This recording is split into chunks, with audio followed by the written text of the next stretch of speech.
guys, ayan, nagpiprito ako ng tilapia pang kaldereta.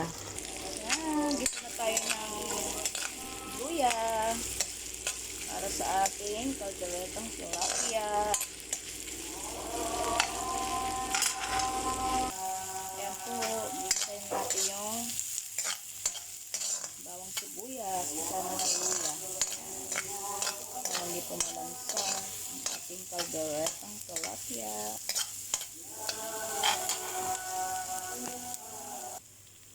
Lagyan natin ng gata.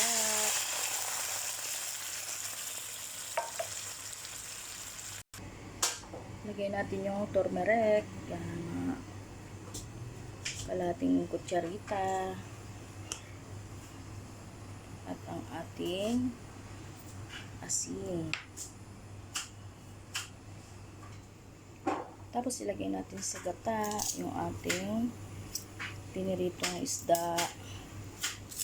Para po masarap ang lasa. Ayan.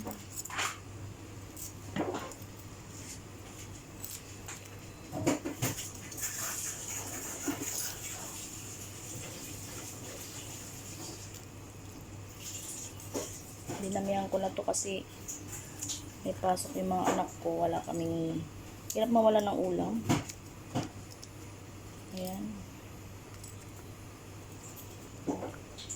Mahilig sa isda ang inyong lola.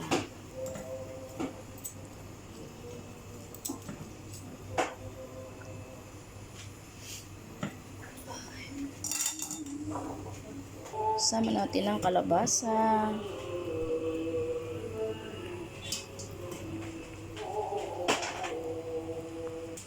Sunod natin, isama na rin natin sa ibabaw yung ating sitaw para sabay-sabay siya maluto.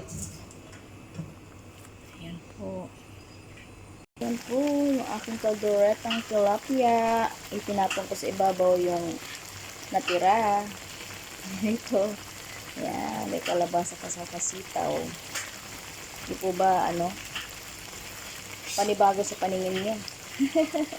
Ayan po, mayroon pa siyang kasamang pechay. Ayan. Di po ba, napaka-healthy ng aming kalderetang gulay, kalderetang tilapia na maraming gulay. Ayan.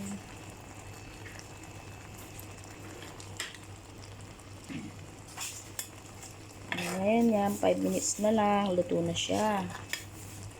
Ayan.